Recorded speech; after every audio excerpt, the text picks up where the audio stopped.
There are,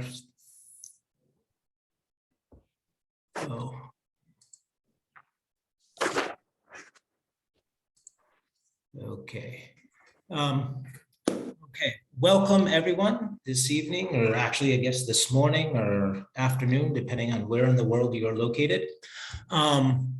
It's a great honor actually to be here. For me, it's nighttime, and for Rafiq Muzaffar's defense, it's quite an exciting opportunity to engage actually him in a conversation. And I am joined actually by his committee members, who I'd just like to quickly introduce. First, there is Chuki El Hamel, our colleague in the Department of History, Aral Mahbub from the Arabic and Language and Literatures unit here at ASU, and finally my colleague in Religious Studies, Shala Talebi. And so we will be sort of evaluating Rafiq. We've been reading through his dissertation, and we'll be sort of engaging him in the discussion. The format, just so you know, as for those of you following, is that we will sort of begin with a presentation of his dissertation by Rafiq. It'll be about 30 minutes or so, and then it'll be followed by questions. And the first, we just ask that the questions just come from the committee members. And so the four of us, sort of engaging with Rafiq, some issues that we may have based on our reading of his dissertation as well as his presentation.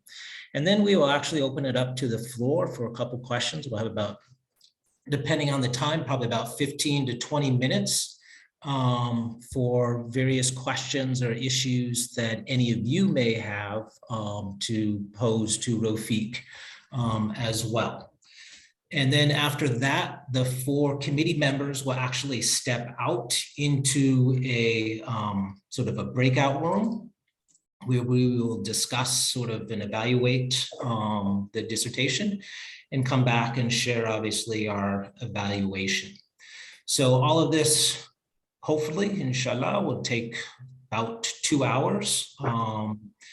And perhaps less, perhaps a little more, but about that time. So hopefully you can stay with us and enjoy the conversation and learn something much from what Rafiq has to offer us this evening. So Rafiq, I will hand it over to you to start your presentation. And I ask that everybody keep their your Zoom on mute. I guess I did it too quickly when you're not speaking, just so there's no background noise at all. Okay. So, Rafiq. All right. Thank you very much, Dr. Chad. Let me start sharing my screen.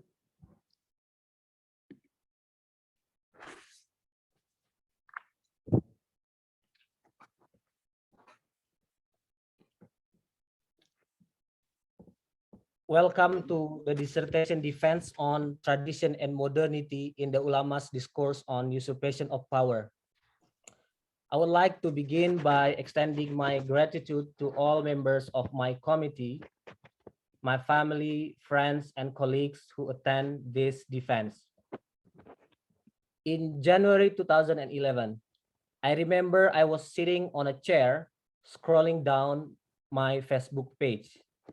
I was extremely happy when I read the news that the president of Egypt, who has ruled for 30 years, Hosni Mubarak, decided to step down.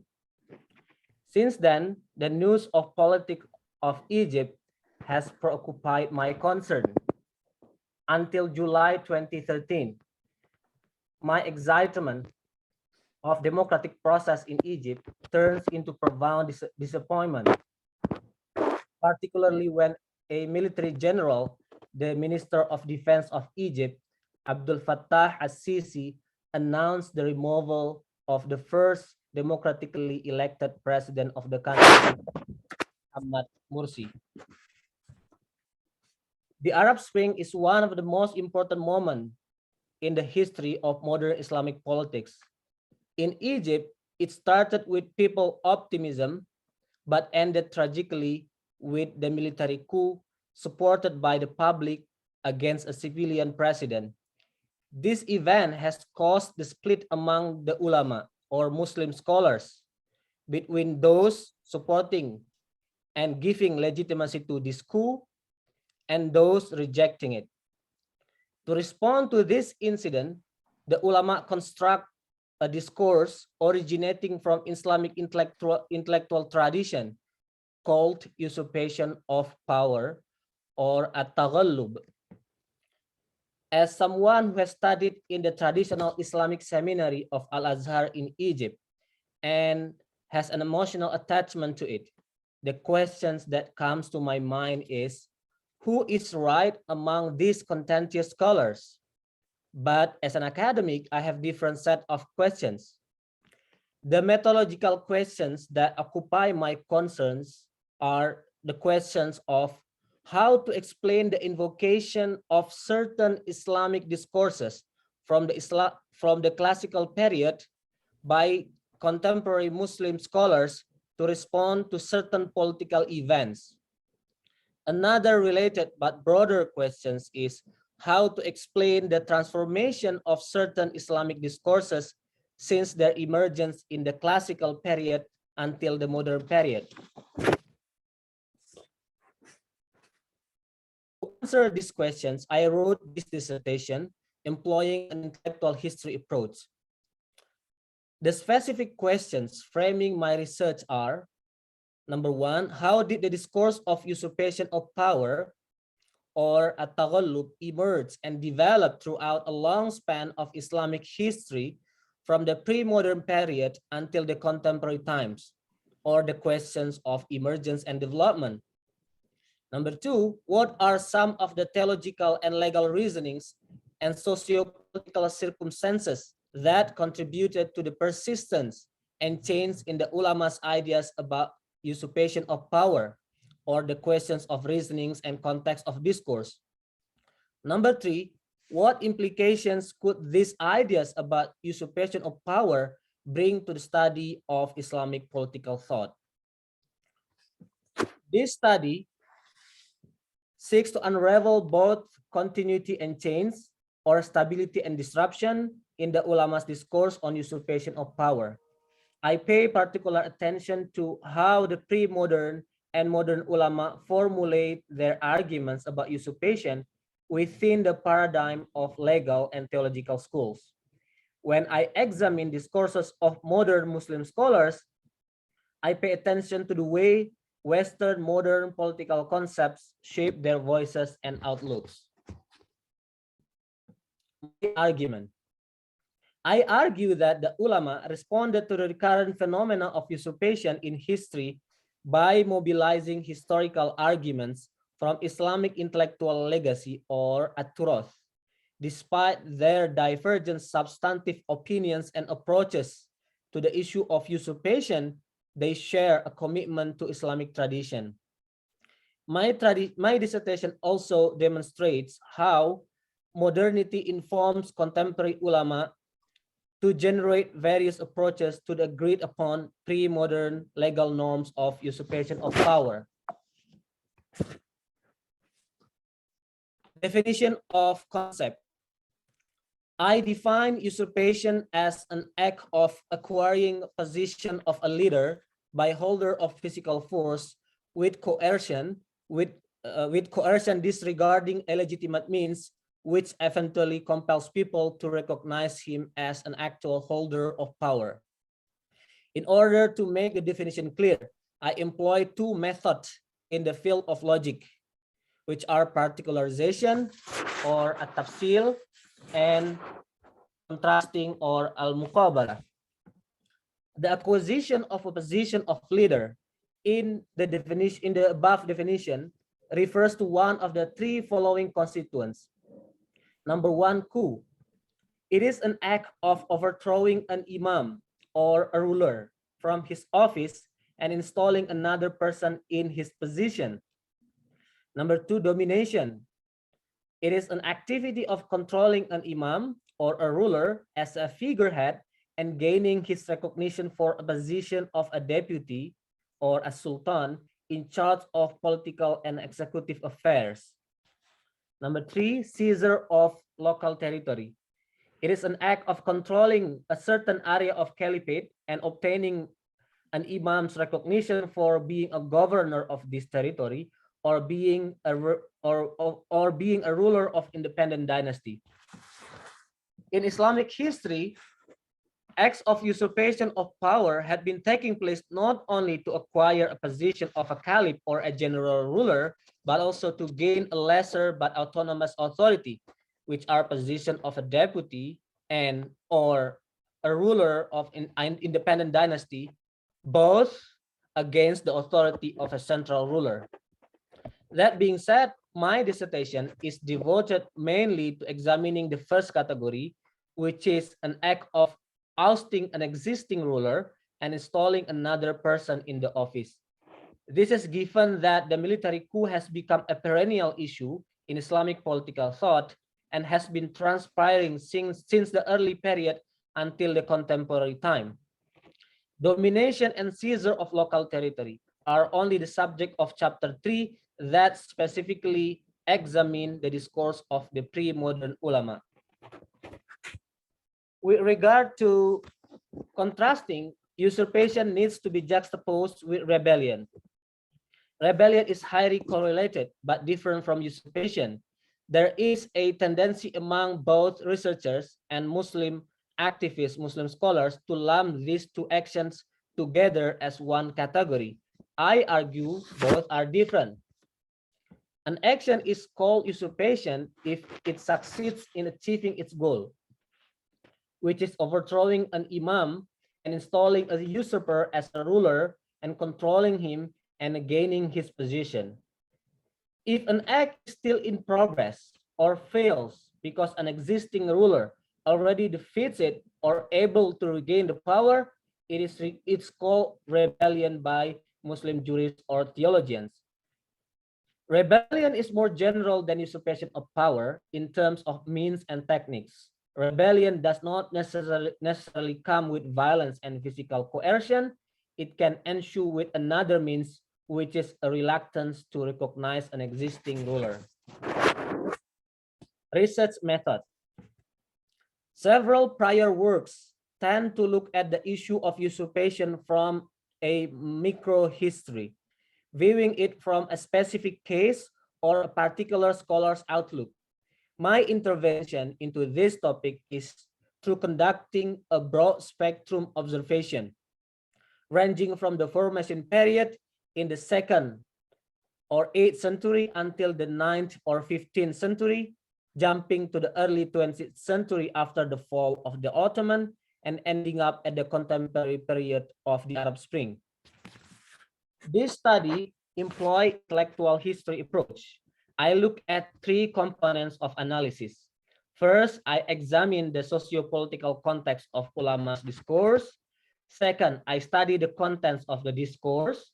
In this regard, I examine what arguments ulama use in their discourse, whether legal or theological, and how doctrines of their schools or madhab and Western philosophies shape their ideas. Third, I study a discourse position within the Islamic discursive tradition. To reconstruct the socio-political context of discourse, I rely on the books of Tarikh or Chronicle. To analyze the discourse of pre-modern ulama, I refer to primary sources, which are books of theology or kalam and book of law or fiqh. To say it differently, I locate the discourse of ulama on usurpation from their treatise on theological and legal issues. Both are written in Arabic. To examine the discourse of the contemporary ulama, I rely on various online sources, which are YouTube videos that contain the sermons of the ulama under study and their articles published on several official websites. Literature review. There has not been enough attention paid to specific details of the discourse of usurpation of power. Most of the scholars who study usurpation allude to it only in passing when they examine the thoughts of the medieval political theorists. they still leave significant gaps and theoretical and methodological flaws. First, most scholars pay attention exclusively to the analytical questions of why or the questions about causes that compel ulama to take their position. They do not address another way of framing the questions, which is the question of modality of discourse or how ulama construct their discourse. Second, in examining the classical ulama's political discourse, some scholars, such as Hamilton Gibb, Patricia Crone, and Ira Lapidus, tend to be essentialists. They do not see the complexity of political vision of Muslim scholars regarding the issue. Instead, they focus only on one tendency, which is the one that legalized usurpation of power.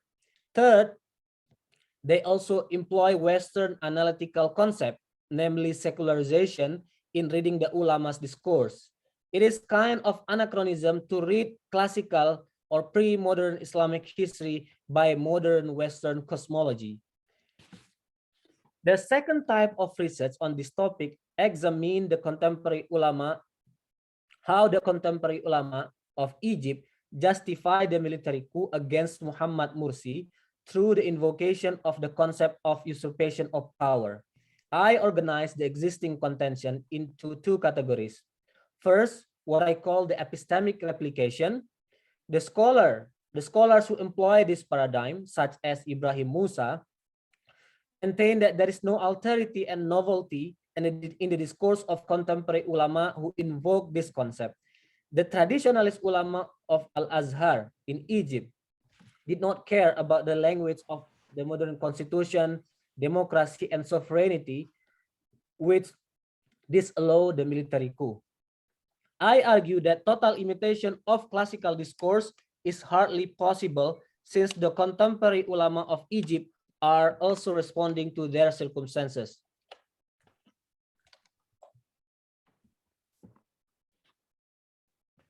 Second, what I call the epistemic rupture. The scholars who employ this framework underline two factors when analyzing the discourse of ulama on the military coup in Egypt, namely the material interest of ulama, the wealth and the power, and the influence of modern Western political notions. The shortcoming of this second framework is its propensity not to see the indebtedness of modern ulama's discourse to the classical Islamic tradition. As a consequence, their views on the coup appear as if they are only modern discourses without root.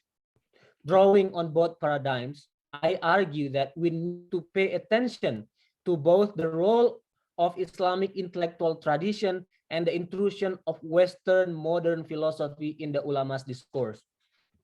Theoretical framework. To overcome the inherent shortcomings in those theories and approaches, I present Talal Asad's anthropological concept of Islam as a discursive tradition as an alternative approach to examine the ulama's discourse of usurpation of power. Asad maintains that any scholar working on Islam has to describe and analyze the kinds of reasoning and the reasons for arguing that underlie Islamic traditional practices. A discursive tradition for Muslim involves the activity of referring to Quran and Hadith and recalling a memory of the past to deal with the present. In my understanding of Asad framework, ulama contention and discourse have to be made within the framework that the pre-modern school or mazhab has provided.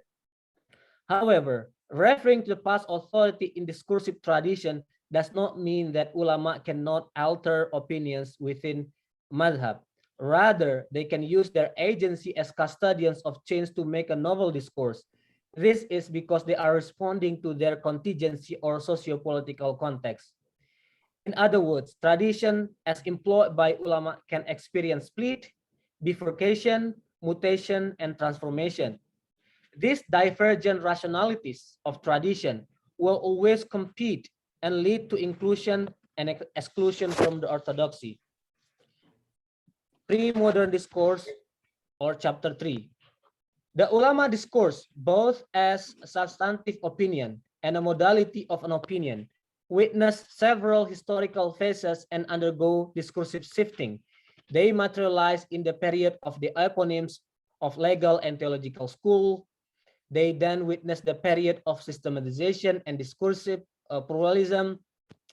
Thanks to pervasiveness of acts of usurpation in history, the ulama have to accept usurpation to avoid discord or fitnah in society and to ensure the implementation of Sharia, bolstered by the domination of the epistemology of taqlid or legal inertia at the hand of the systematizers of mazhab opinion. The discourse entered the phase of uniformity. The political crisis that significantly shaped the discourse of the ulama on usurpation of power was the ubiquity of usurpation of power in the Sultanate of the Mamluks in Egypt after the fall of Islamic Caliphate in Baghdad in 1256 CE.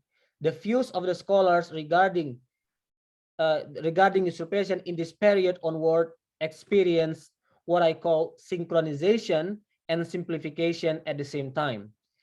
Thus, by the end of the 9th or 15th century of Common Era, nearly all the scholars accepted the usurpation of power and placed it as the third mechanism to establish rulership or to establish imamate after the method of testamentary designation and election of Ahlul Hal wal Aqd or committee of election. The intellectual tradition in the pre-modern period became a scaffolding upon which the next generation of ulama predicate their ideas on to respond to their specific socio-political circumstances. The early 20th century or chapter 4. The modern period witnessed the disruption of ulama's discourse of usurpation. The modern period witnessed a plurality of outlooks in dealing with the issue of usurpation. I classify them into reformist, secularist, apologist, and conformist approach. Some ulama accept Western political ideas, namely constitutionalism and the role of the ummah, the role of the community, and their epistemology. When they criticize the historical practices of usurpation, they put forward this concept as an alternative. Some other ulama are more preoccupied with justifying the existing pre-modern norm than exercising auto-criticism. Other ulama embrace Western political cosmology altogether and pay lip service to Islamic tradition. Still, others hold the idea of Islamic self-sufficiency, drawing only on pre-modern intellectual legacy or aturos and neglecting development in Western political thoughts.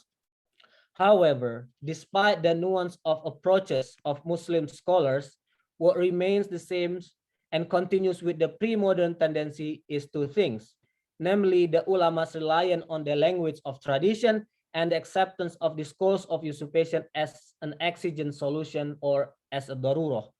Therefore, modernity, despite being able to change the uniformity of scholarly approach to the issue of usurpation, does not lead to what Alasdair MacIntyre calls the solution of historically founded certitude. Chapter 5, The Arab Spring. Drawing and elaborating further Max Weber's typology of the legitimacy of leadership, I classify the ulama reasonings into tradition-based reasoning, tradition charisma, tradition realism, tradition and constitution-based reasoning. The plurality of the ulama senses on usurpation of power in the contemporary period is a continuation of the same phenomenon in the early 20th century. The ulama still grapple with the conundrum of a modality of understanding Islamic intellectual tradition on usurpation. Equally preoccupying them is the issue of critical understanding or reforming Islamic intellectual legacy. Unlike the previous period, however, all ulama discussed in this chapter or chapter 5 wittingly or unwittingly predicate their discourse of usurpation on a modern Western conception of legitimacy. The ulama who support the coup are influenced by the tendency of violent legitimacy in Western political thought. It resonates with with the view of Machiavelli, Hobbes, and Carl Smith. The ulama who deny the coup established their discourse on constitutional and procedural legitimacy. It resonates with the view of Hans Kelsen. My contribution. In general, my study contributes to the existing study by explaining the general development of discourse from the emergence in the classical period until the modern period. I have shown different junctures and rationalities among ulama regarding usurpation in Islamic history. In particular, my argument about the strong influence of tradition and the intrusion of Western political philosophy is different from the existing contentions. My study revisits two existing frameworks: epistemic replication, which argue that the pre-modern Islamic discourse is the only constitutive factor behind the ulama's discourse, and epistemic rupture, which contend that modern Western liberal ideas and material context, the power, are the most defining factor that make the discourse of ulama break from the tradition. I argue that tradition and modernity are intertwining each other in shaping the discourse of the ulama. Implication. The ulama's reliance on tradition inform us several things about Islamic political thought, Islamic studies, and religious studies. First, unlike its Western counterpart, the ulama has always perceived the past as a source of ethic and epistemology for their intellectual project. Constructing a discourse without predicating on the memory of the past is inconceivable for them. For the Western post-Enlightenment thinkers, by contrast, the past has devalued with the advent of modernity, which eventually make them indifferent and even hostile toward tradition. Therefore, the epistemological reference for this intelligentsia originates only from the modern period itself. Hannah Arendt, in this regard, has argued that the obsession with novelty and progress has led the Western thinkers post-Enlightenment, starting from Machiavelli onward, to subvert the authority of the past. My research documents that Islamic political thought does not undergo this process at the hand of the ulama. The Muslim scholarly group always mobilize historical and normative arguments from tradition to respond to their timely predicament. Second, my study avoids the hegemony of liberal values within academia. Weberian liberal and secular paradigm in particular tend to dismiss the role of tradition. Modern society is considered by this paradigm as getting more secular. According to its logic, secularization is an inevitability of modernity, which eventually leads to the loss of the role of religion in politics. Therefore, one does not need to look at theological structure and intellectual tradition from the past to study political thought of modern society. Some Western historians even invoke secularization, which is totally Western modern construction, to read Islamic pre-modern history. In my research, I argue that the study of religion, particularly Islam, needs to pay attention to tradition, meaning vocabularies, ideas, modalities from intellectual legacy which the practitioners or the scholars of Islam invoke. Third, my study speaks to the scholars like Wael Bihalak, Joseph Massad, and Junaid Quadri, who define tradition in a narrow manner, positing that any effort to reform Islamic tradition with Western ideas is no longer traditional discourse.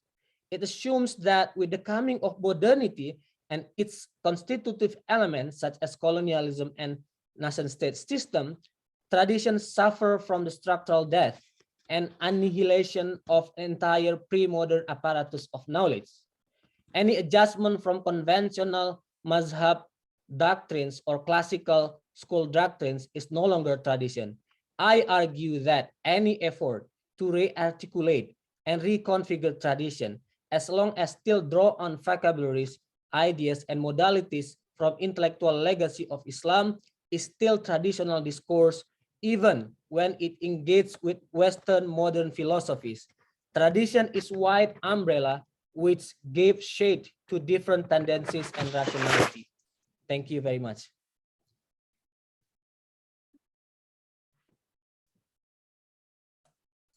Okay, thank you, Rafiq. Very robust sort of presentation of a lot of very serious issues, both coming out of Islamic studies as well as religious studies and our understanding of tradition and modernity.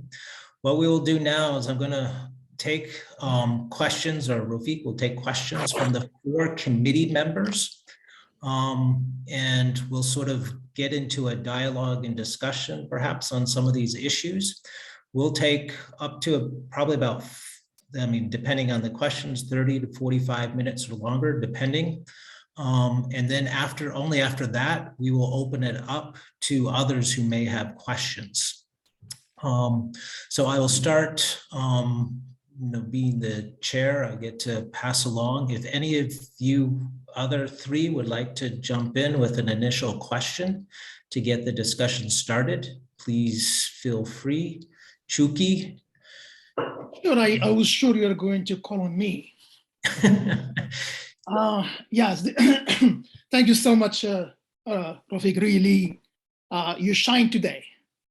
And this is enlightening dissertation. It has, there's a lot of stuff that is new, even for people, they study Islamic thought. I will explain that.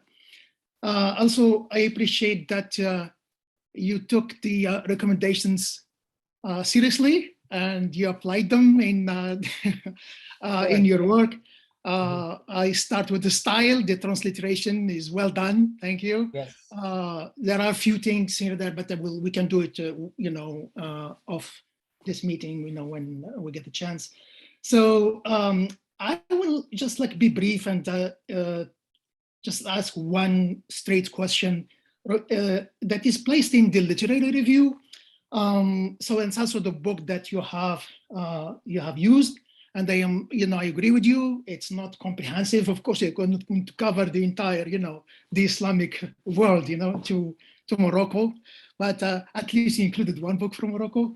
That's Taha Abdurrahman. Yes. Yes, and but I wish actually you want to engage a little bit with him, especially that he has written profoundly about this topic, and especially in the book Ad-Din was-Sulta, Qira'a Mu'asira lil-Hakimiyya. So there is actually different word that he uses, among other things. There is also, I was also this, as I said, we have been selective, but I'm curious if they cannot be included in your bibliography. Books like Sayyid Qutb. I couldn't see him, in your dissertation. Another person who is actually has been late in the past decade, very huge on social media, and that's Muhammad Shahrur. Muhammad Shahrur from Syria. He has written about this topic. I can send you, some of his books. Of course, there is also Al-Jabiri, Nahnu wa Turat. That's actually an important book that should be included, especially when you talked about Turat as the intellectual legacy. Besides that, there is perhaps Arkun, but you can do without him. For the literature review also, you said, yes, I agree with you, that what your argument and the themes that you are covering that have not been covered in English literature. But there are books in Arabic that talk about these issues. And in Morocco, there's actually, there's a school in Titwan. It's probably, they do it in, following the model of Al-Azhar, and they study actually Al-Usul al-Fiqh. And a friend of mine, he's there, he's a professor there, his name is Khalid al-Zahri, and he writes about these issues. So basically, yes, in English, yes, but Arabic, it's just, I think it's just, the point is, it's tricky to generalize, to say there's nothing. right? Mhm. But it's just maybe a footnote saying, well, I have not investigated, what's going on in universities and dissertations. But I can tell you, I can put you in touch with someone who knows about this, that you may kind of include a footnote about it. But in English, yes. I know actually someone who writes about these issues, an imama wal khilafa, and he's recently wrote about it. His name is Khalid al-Zahri. And here's, where you differ and where you bring something new, even for him. He does not know al-Halimi. So he wrote al-Khilafa wal-Imama using mostly al-Mawardi. So basically al-Mawardi, he's like, go-to source when you talk about al-Ahkam al-Sultaniya, when you talk about issues like this. So bring in al-Halimi, who is less known. I was like thinking, I told him, maybe you use Halimi because, he denied the Khilafah al-Umayyah in al-Andalus. So he said, no, I just don't know him. So why do you think al-Halimi, whom his work is very important, and he doesn't seem to compromise with many people. He didn't seem to compromise. Why is not as known as in the al-Mawardi, or al-Jahid? I mean, al-Jahid, of course, he was a genius. I think for now, but I think maybe I just, so I move to the second question like this, I finish and then I let others, speak. So the ulama, it's an important body, by the way. And there is, in my knowledge, in North Africa, especially in Morocco, because it was outside the Ottoman Empire, and the governors, for instance, in Algeria and Tunisia, they did not need al-bay'ah, because there is the bay'ah to Bab al-Sultan, to al-Bab al-Ali, to the Khalifa. But in Morocco, there is no sultan. There is no sultan who did not have al-bay'ah. It doesn't work. So, and also there is no sultan who had the title of king. The king and the monarchy, as we know, it came with, the French colonialism in 1912. So every sultan has bay'ah. Sultan can have many bay'ahs. Al-Mansur, for instance, in the Battle of the Three Kings, the Sa'di dynasty, he had the bay'ah at the battle when his brother was killed at the battle against the Portuguese. So you have to have, sometimes you have to, like Marrakesh bay'ah and you have the Fes bay'ah. And there's also, so basically the way, the rulership work is that the first come, first serve. And the first person to present the bay'ah, he is the sultan. So this is like, just the perspective from Morocco. So bay'ah is very important, highly important. When I was reading it in bay'ah al-aqd, then that took me to something else that's less discussed in your project, and that's al-wala. So I like you to emphasize the question of wala. Why? Because how this knowledge of the Islamic thought, the bay'ah, and even usurpation, how this knowledge was mediated in society from the 7th century to the 10th, and also how it was mediated in the 20th centuries with the ulama of al-Azhar. So, because it is associated with al-wala, right? So how do you explain al-wala? How it was defined, and why it's not discussed, well, up in your dissertation. Thank you. Okay. Thank you very much for your very productive questions and feedback. I also appreciate and express my gratitude to your feedback during my writing of dissertation. Your first comment was regarding my literature review. You mentioned several names and authors. Some of those names, some of those books are new for me, and especially the book of Toha Abdurrahman ad-Din wa Sultah. But I rely on him extensively, and I quote him. I draw on his thought, especially on his idea about relation between tradition and modernity. you could even say that my perspective of tradition and modernity is Toha Abdurrahman paradigm, which is, I think, I believe it is in line with the perspective of scholars like Talal Asad. And I would love to read this book, Ad-Din wa Sultah, in the future project, or when I have a chance to read a different matter. Sayyid Qutub, Muhammad Shahrur as well. I don't know that they have specific thoughts, ideas regarding usurpation of power. I also read Al-Jabiri, but I think the thing that I want to explain is how I ended up choosing certain scholars and not the others. For me, firstly, because they provide significant theoretical contribution. They provide materials to analyze. And second, they write in relation to specific events. So the scholars that I quote in the chapter 5 are the scholars who respond to the Arab Spring.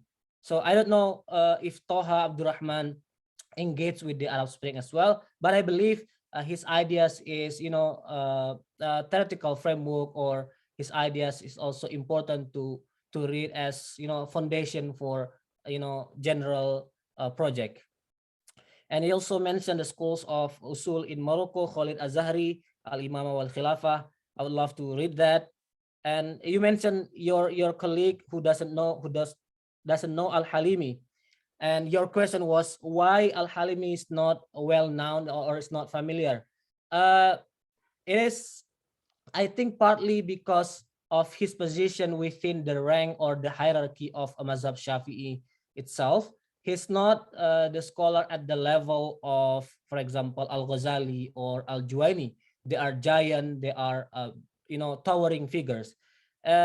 Also, he is outside of the caliphate, center. He lives not in Baghdad. He lives in Samanid territory, and also he's more,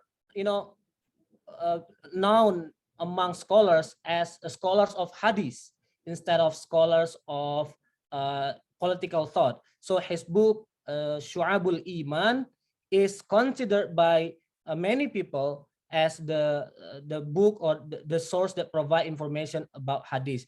So what I do in my research is to go out from traditional, conventional source of research.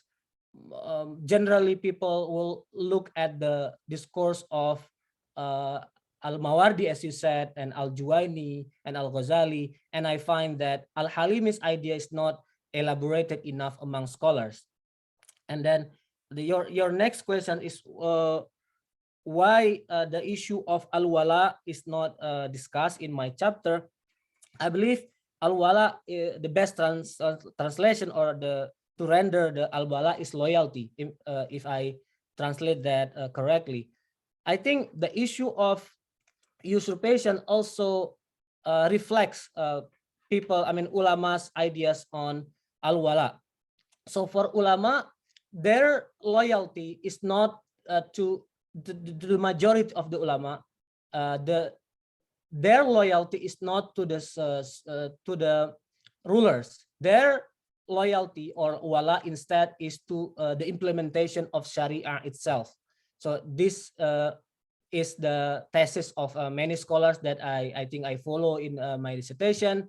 Why people like Al-Mawardi and then Ibn Jama'ah and others are willing to accept usurpers, because their concern is the implementation of Sharia. So whoever get the power, usurp the power, as long as they are willing to implement the Sharia, then they can be considered as an actual holder of power. So the issue of loyalty again is manifested in their theorization or discussion of usurpation of power. I think that is my answer. Thank you again.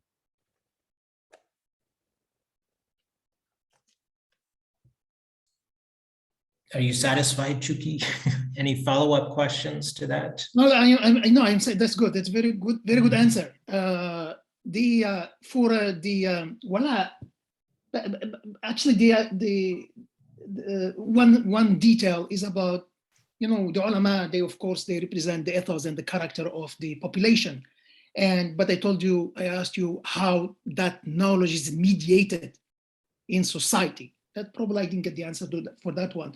Also, al-wala is the term that was used in pre-colonial times, but the new time with nation state that is used, it's not the wala, it's al-muwatana. So you see, that's how I'm using the wala. So any elaboration on this, fine, just few, just a detailed answer if you can. I mean, yes. Concise answer. Sure. So you are referring the idea of al-wala to the issue of citizenship. And I think it is also reflected in the discourse of modern scholar in Egypt who make contention about usurpation of power. For example, Ali Jum'ah, the one who legalized the coup, accused his contender, his rival Yusuf al-Qaradawi, as the enemy of the state. His loyalty is toward the group Muslim Brotherhood. So he referred to him and the followers of Yusuf al-Qaradawi as al-Khawarij, or al-Khawarij basically means rebels or the enemy of the state, and then they are excluded from nationhood. Innahum la yastahiquna misriyatana. They don't deserve our Egyptianhood. It is, discussed as well in the ulama discourse of usurpation of power, for merely saying that Assisi is not legitimate, then by his contender al-Qaradawi is accused of being non-citizen, not loyal to Egypt, and loyal to the party or to a particular group. Thank you. Very good. So if there's no other follow-up at this point, we can always circle back to these issues too as we move along. Maral or Shahala, do either of you want to jump in? And Maral? Dr. Shahala, you are still muted. I was thinking you were gonna go with the order you introduced us, but sure, if I can go. So actually I have a simple question, is actually really my own question. When you're talking about, before I start, I want to really also say thank you so much. This is a very extensive research and really, fantastic. I learned a lot, thanks. I want to ask about the part that you're talking about synchronization, and you're suggesting that taqlid is one of the major reasons that happens. And I was wondering, I may have missed it, but when I was reading, I was really looking to see if you have any particular explanation as to why taqlid becomes so prominent in that particular period. And again, I'm not looking for, kind of the deterministic approach that the particular conditions necessarily leads to particular ideas to emerge, but for particular ideas to become really dominant, popular, and have that kind of, impact. One is, at least I'm interested to know how you see the conditions of possibilities of this idea becoming so significant and having such a significant impact. And the reason is that at times I felt like until you get to the modern era, most of the impacts of what's going on, it seems to happen within the Islamicate. The Muslim world, be it Turkic, be it, the Persian, but overall is still within that domain. And it seems like the other religious, groups or Christians or others don't seem to have any particular impact. in rigidifying or whatever, so I was kind of wondering if you could say a little bit more about what gets to, I know your project is not to explain this condition as much, but because you say you want to also discuss the social political conditions and so on and so forth, I was actually really curious about that. So that is my first question. The second question, I was wondering, I think, the choice you've made to use Talal Asad is the best choice to really think through some of these ideas, because as you say, to think of discursive tradition allows you to really, in fact, kind of do away from this dichotomy of the secular, the religious, and instead find a way to think through how tradition, how discursive tradition kind of has its own ruptures and continuity. One does not have to say one or the other. And yet, at times it occurred to me that it seems that for at least my reading of Assad is that even though he discusses in connection with Islam, for him, dealing with religion is, in that sense, this has to consider it as a discursive tradition, and in that sense, consider some kind of canon, some kind of dogma and historicity, and so on and so forth. And the practices, of course, for Assad, embodied practices are very much also part of the discourse. Is that right? So as you were reading these actions, events that lead to particular ideas and vice versa, particular ideas that legitimize some of those, events. I was wondering how the idea of embodied practice for Assad actually comes to play a new role in the way you are, you're discussing these issues without making it only, in the narrow sense, of course, I mean, textual, is that right? Only about texts.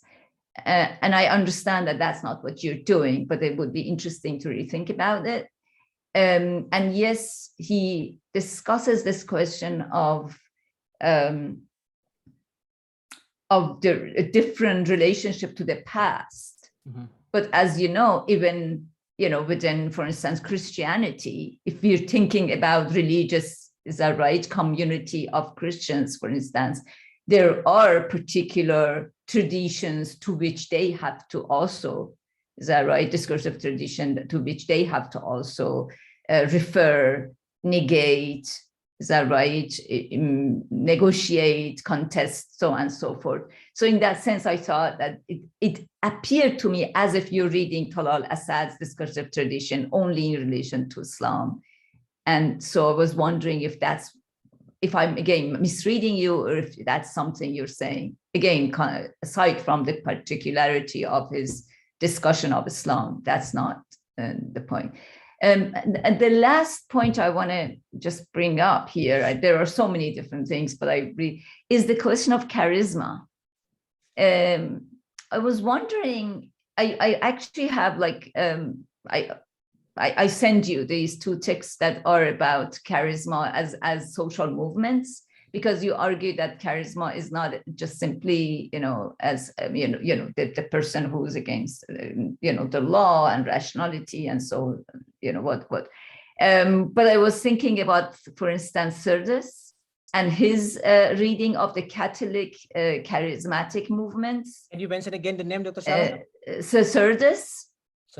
This anthropologist who wrote, actually, I think it was, the book came, do you know when the book came, 2006, I think. I can send you the and then recently, just last year, another book came on charismatic, religious movements. So they actually kind of capture what you're trying to say in a different way, kind of engaging Max Weber, but actually really, going beyond. So I thought those could be helpful to really take a look at. And in that sense, to me, when I was reading, I was thinking, for instance, about the case of Khomeini, for instance. bringing, and I was thinking how while he was drawing on the tradition, of course, constantly. Is that right? But because of his charismatic character at the time, he could actually even deviate from it, and that itself would become almost a tradition at the time. And in that sense, I was thinking about how you could read actually Max Weber at the same time that your own stance seems to be, credible. So the power of to what extent the charisma can actually dictate particular, kind of legal even procedures at the time, or theological discourses at the time, is something that, as I was thinking about Khomeini, I thought it would be interesting. The last part, I know in the end you're reading Arab Springs, but I was wondering, were they not really informed, or at least in some kind of conversation, even not necessarily explicitly, but at least implicitly, with what had happened, for instance, in Iran, what was going on in Turkey, what's, in Morocco, in other places. It seems like at some point in the modern era, it becomes more of mere Arab scholars and kind of particular region, kind of, I think. So I understand that as you have a very significant, point you're making of the choice you have made.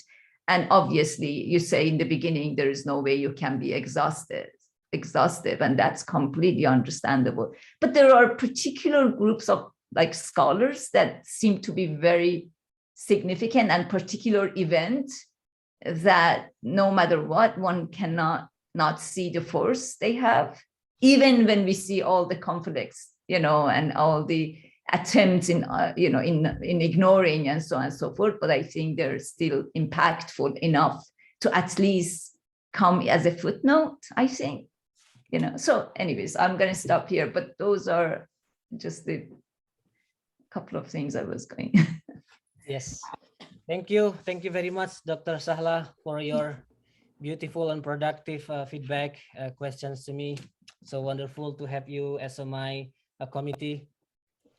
You have 4 issues, if I'm not mistaken. The first one regarding the notion of taqlid, why it is so pervasive. And I think I need to explain what the taqlid is in front of the audience, just in case not everyone are familiar. So taqlid is a notion in Islamic jurisprudence that prescribe you to follow certain tendency in the past. So it is adhering to agreed upon phenomenon or idea coming out from the previous tradition, and it prescribe you to restrict your opinion. You are not entitled, in general, to make a novel ideas. Because you are in the lower level, your job is to follow the authority above you, the ulama that is more authoritative above you. So why taqlid happened in Islamic history? There is long discussion when it happened. Some people say it's the 6th century of Islam. Some people said it's earlier, and it's beyond my my dissertation. What I say in my dissertation is why it happened in Islamic epistemology. I said, of course, it is for the sake of uniformity. Law, the character, the nature of law is, predictable, and law create order. So by following the previous position or the previous idea, you are abiding yourself to an authority. So there is no chaos or too many opinions. That's the first one. The second one, why taqlid happened in the history, because the ulama wanted to restrict the intervention of rulers. So ruler cannot make a law or judgment at their will. Whatever they want, whatever they wish, they can change it. No, for ulama, law has its set and stable form. No, not everyone has a power and authority to adjust it. So that's it, this question, why taqlid is so pervasive. And your question related to this is, my discussion of this issue seems like too much focusing on internal socio-political context. I think it's true. That's what I said. I emphasize the, the internal political conflict, which is the fall of the caliphate, the Abbasid Caliphate in 1256, and then the usurpation events in Mamluk Sultanate. With regard to the Crusade War or the Crusaders, um, I don't find the ulama mention this issue explicitly, and also this is what from what I understand from the history, after the Ayyubid period, the issue of Crusaders is no longer significant, and then the issue now turns into internal disturbance or this internal disorder. So in the the Sultanate of Mamluks, there is rampant practice of usurpation of power. Out of 50 sultans, 28 sultans are killed and deposed, and a sultan ruled only a couple of years, and then someone else come to overthrow the sultans, and sultan is overthrown by his military generals under him, and the caliph is deposed by that sultan as well. So it is really chaotic situation, and that is the explanation why I focus so much on internal political situation. And then the second point was regarding the Talal Asad. Your questions is about the embodiment, and as you mentioned, this is beyond my dissertation. And I read Sabah Mahmud books on the politics of piety, how woman embodied certain virtue or value, and it reflects Islamic notion of agency, Islamic notion of modesty. And my research, my PhD dissertation focus more on reasoning instead of practice or or embodiment. So I think that what is significant in my research following Tal Asad is to look at how ulama formulates ideas based on the authority of the past, and the strength or but the benefits of relying on the Assad's approach is that it gives you a framework that tradition is not a stable form. Tradition evolve in the history, and then ulama value continuity with the past, but they are not restricted by one particular form. So they are responding to their specific predicament, their specific contingency. Your next questions was the notion of charisma.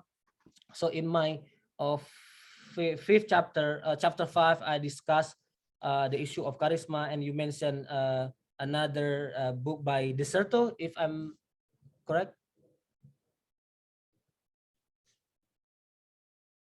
You are muted. Okay.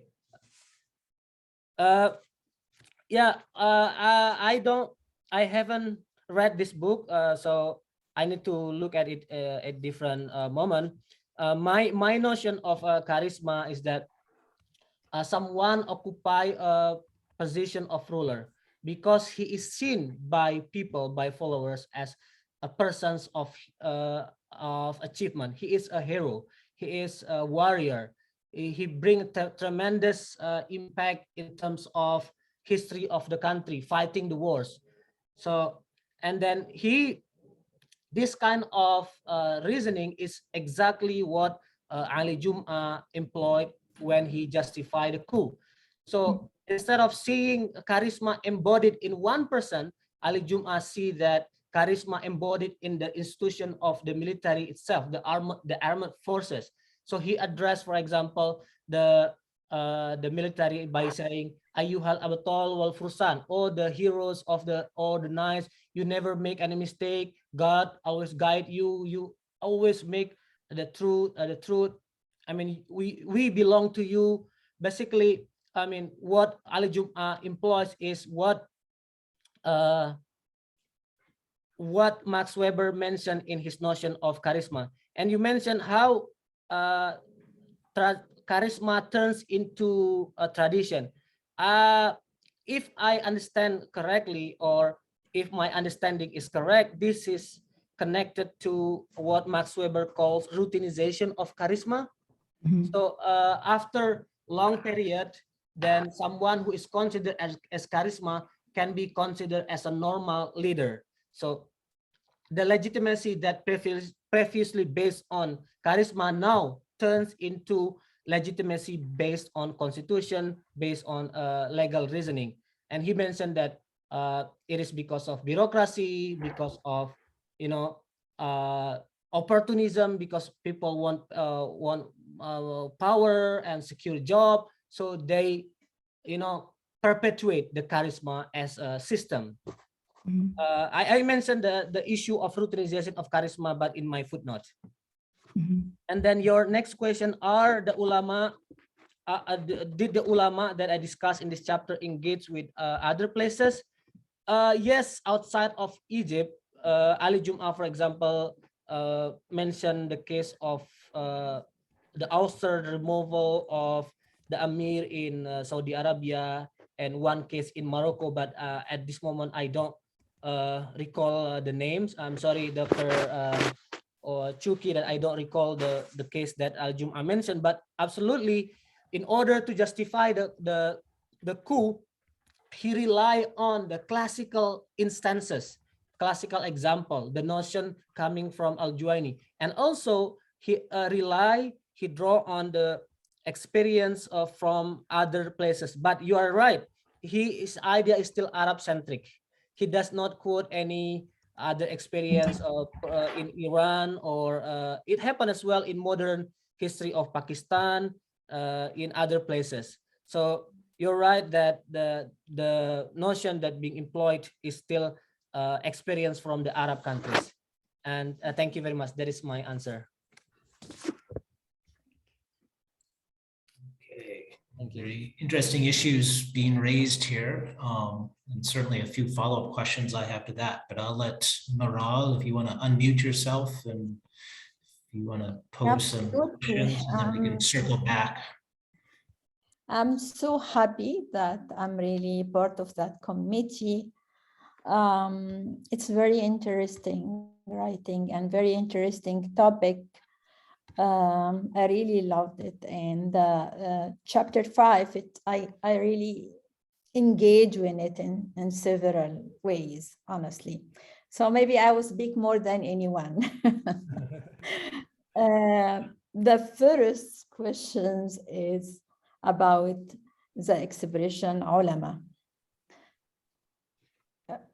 I was not sure about using ulama in that. So what do you mean exactly by the word ulama? It's scholars or religious leaders, or ulama associated with Al-Azhar or with any other Islamic institution. For example, Sayyid Qutb is ulama, Hassan al-Banna is ulama, and Yasser Burhami, for example, or Raslan. So for sure, I can understand that ulama like Ali Jum'ah or Tayyib from the Azhar or Al-Qaradawi, but the other, I mean, the term ulama is confusing for me, and I'm not coming from the same discipline. But how I can interpret, and this will help me as someone from outside to understand the term. So you sometimes refer to it to traditional ulama, sometimes you say structure ulama, sometimes it's peripheral ulama, classical ulama, authoritarian ulama. So this is my first, and also in some region like Shahla said, like in Iran or in other countries or Saudi Arabia, the ulama consider a religious authority or having some power.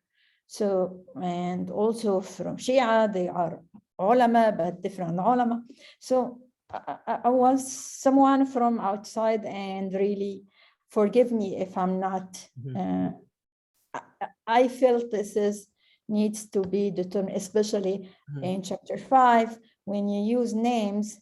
I don't think Raslan, I consider it ulamat or even Yasser Burhani. Those media figures, they maybe belong to this party or that party because I'm from Egypt. They don't have really that the scholarly background, or even they don't have any contribution to the topic. They just react to the coup and want to engage in political situation. So everyone, so they are not Ali Abdel Razak, they are not Said Qutb, they are, so they just, people are not. The second, and I'm not sure I can share with you this page or not. Can I do that? You want to share screen? I can. Yeah, you can allow me? Yeah, sure. It's not that important. It's just, I will tell you without. Okay. Now? You are now co-host. Okay. Can I share this? Can you see Yes. that? You are now co-host. So this is actually when I'm saying you categorize your study to pre-modern and modern, and you refer to classical in some states, and now modern and contemporary, if I understand that. Is this correct? This is the way you categorize or make your... I want to stop sharing. Can I stop sharing? You are not sharing yet. Actually, we don't. So yeah. I'm not sharing yet. That's fine. Yes. Okay. So you understand me, this categorization. You just have a table, and I wanted to share it with you. This is also confused me. I'm teaching literature, so modern and classical and period. So why didn't use the real time period from the 2nd century to the 5th? Because that's possible, and that's for someone, I mean, going back to classicals and pre-modern, and pre-modern of what? Pre-modern is 19th century, and where's that? This period of time is confusing, and maybe not for someone from the field, but was for me, and also allow me to say that was a little bit confusing. If I go back also to this chapter, yes. Chapter 1, introduction, and chapter 2, it's what? Chapter 2, modern scholarly, and I don't know why I felt it's the same, because you raised this question. So the chapter 1 is just 10 pages, and I wouldn't really harm if you make it one sub chapter, because this is my suggestion. When I'm reading, will really be easier for me, because I was going back to your first page to know the pages, and so this is chapter 1 and chapter 2. I believe both of them, they are covering the same. And correct me if I'm wrong. Chapter 3 speak about the modern ulama. I love this one. It was really informative, because the period is very interesting. The pre-modern for me was like, oh, I know all that debate and other schools. This is also very informative, and you really did a good job. You divided here to 2nd century to the 3rd, and what harm if the whole study was really by period or not modern? This is also a suggestion. When you speak about crystallizing discourse, you speak about the classical period, and a classical ulama. When I came across this part, I felt like I'm confused. What is a classical? I started to say, oh, maybe for the field, I mean, if you say for me classical Arabic, I know what is classical in Arabic literature. When we come to this chapter 5, and 4 and 5, this is also very informative one, Rashid Rida, because this period of time was really, you said, unlike the previous chapter, which arranged chronically, using the chronic and chronic, it's confusing me somehow, because sometimes you go all over the period, one decade, and sometimes you just select.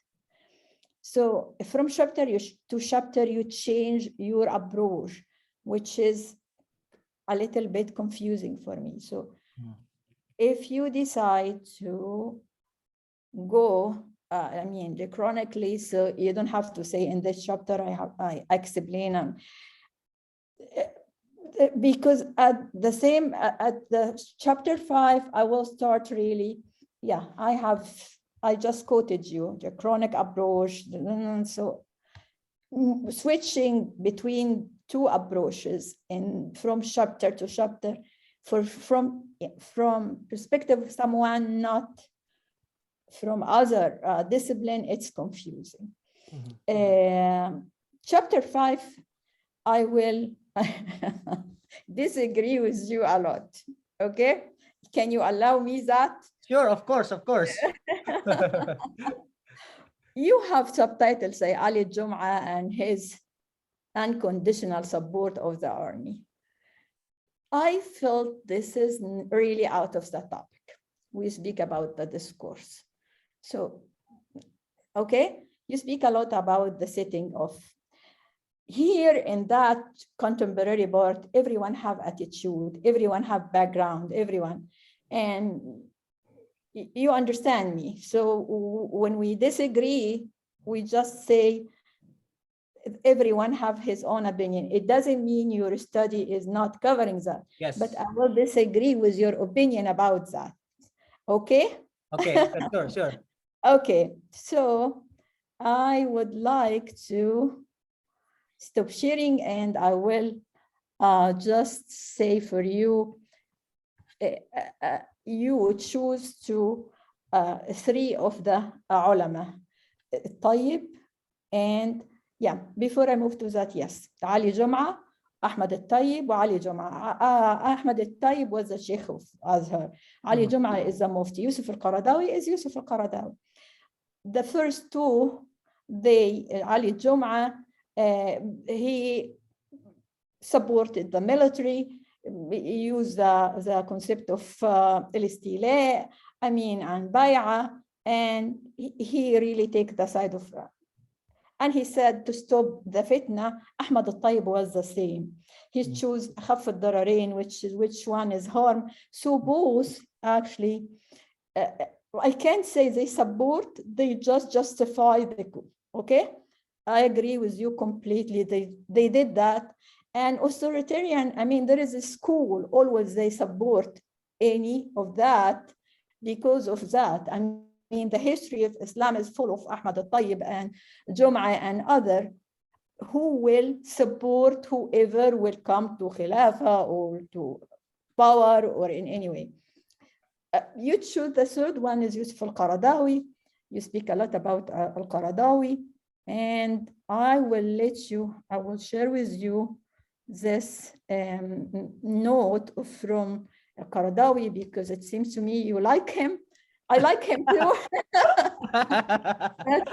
We would like to discuss. Is it too obvious, Dr. Mira? His discourse. So I'm conflict with his discourse, not you. Okay? He said what?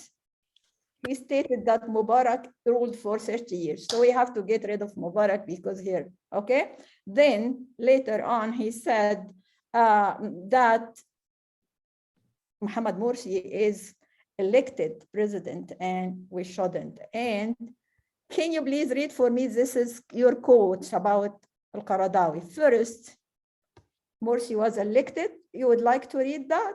This Yes, is the sure. Qaradawi. Yeah. Morsi was elected through a clean and fair election. In this regard, Al-Qaradawi invokes legal-based reasoning to support Morsi.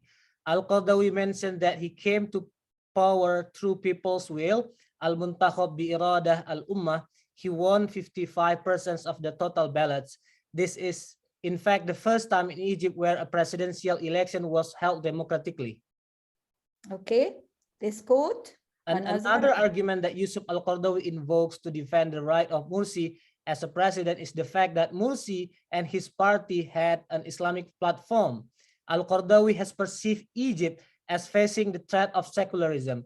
With the ouster of Morsi, Egypt will become more secularized. Okay.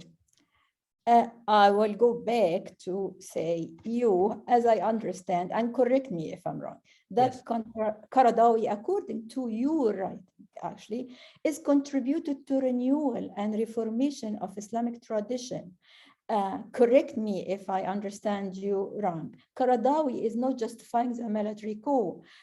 Qaradawi is supporting the election, and he thinks it's kind of bay'ah. Qaradawi is the modern. I mean, you choose Qaradawi under the subtitle of modern, the modern approach. I can get the Qaradawi as modernity, the legitimacy of the coup and tradition. And so he is example of modern thought who supported the election, and it's formation of a bay'ah. But you didn't really look at, or I'm asking you now, how you can explain to me the position of Qaradawi and Muslim Brotherhood of the Khilafah and Ataturk and Khilafah being dissolved and the falling of the Ottoman Empire. How we can ignore the literature of Qaradawi and Muslim Brotherhood or Sayyid Qutb or Hassan al-Banna or other the same Islamic group about Islam must play a role within the state, about which is the Qaradawi actually. Qaradawi believe in that. So Qaradawi in that particular time of Morsi supported Morsi as a religious leader, in my opinion, as a second copy of legitimate imam, a copy of Erdogan actually, okay? Elected president, democratic. So why Ataturk was not the same? Investigate the debate about both type of ulama or Syrian, like Al-Azhar and the secular scholar and Qaradawi and Muslim Brotherhood. I felt in that chapter, honestly, the first part of it, I felt that you shift the focus from studying the ways of ulama construct the discourse about usurpation of power to be more focused about the legitimacy of the coup. So you shift your focus from the discourse to the coup.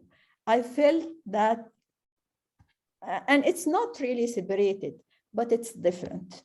It's both of different. The second part of the chapter, you use Yasser al-Barhami and you give a background about him, Hamad Raslan and Khalid Abul Fadl. And even with all respect to Khalid Abul Fadl, all I have, all your resource or all your citation is YouTube's. He is a scholar, but he did not contribute to that topic. He just react to what happened in Egypt in several. So you select the three and you call them ulama, but I don't think they have a big contribution to the discourse. And I was wondering why you focus in Egypt, why you didn't look to Tunisia or Turkey. And I know there is, as Dr. Shukri said and Dr. Shahla said, there is if you look to Iran, if you look to Tunisia, you will find more scholarly work done in that topic after Arab Spring. When you limited yourself to this type of media figures in Egypt, they did not give you, in my opinion, that solid argument or discourse, because what Yasser Barhani will add to that, he is not Said Qutb, he is not Ali Abdel he just say, oh yeah, because he's in power, so he's in power. And it's, okay, you understand me. Yes. Again, Qaradawi is a great man and everything, but in that particular situation, I have to tell you, this was a reaction to a political action, and it's really pragmatism. This is not a modernism. This is a pragmatic way, as the Sheikh al-Azhar use, as the Mufti use, as Assyrian ulama use. They are pragmatic. They use the situation, they use the religion, use the discourse, manipulate the discourse, and working to use it in their agenda, ideology, background. We cannot really ignore that Yusuf al-Qaradawi is having a background, and it is a literature of Muslim Brotherhood. And Qaradawi before that was not at all supportive of any kind of modernism or democratic thought or elected president. He was on the opposite side of that group of people, seculars, as he said. And by the way, when you use this quote, when you speak about seculars, this is actually who is Qaradawi, if not Marxist or seculars. Well, so he is saving the world, and I'm really happy that you get me back. And I mean, I was part of that spring, and I was really also part of my history joining Muslim Brotherhood, and this is why I came from, and I know, so I have, and I published my first book with them actually. So thank you so much thank you, Chad, for this opportunity for me to be part of this great committee. Thank you so much. Yes, sure. It is my pleasure, Dr. Miral, to have you as my professor, as a member of my committee. And I learned a lot from your critical questions that we had during my comprehensive exam and my prospective exam. I think your very significant critical questions, is regarding the definition of ulama. How do I define ulama? And as a matter of fact, I define the ulama in my chapter 2. I draw on Muhammad Qasim Zaman definition of ulama, but I go beyond him as well. I go more detail. For Qasim Zaman, ulama are the one who have the ability to shape people idea based on religious ground. So we can highlight certain features in his definition. Of course, ulama are influential people. They are shaping people's mind, and their discourse are based on religious ground. In my dissertation, I I mentioned that what Zaman mentioned as a religious discourse should be interpreted as at-turas, or Islamic intellectual legacy. So not everyone can be considered ulama, of course.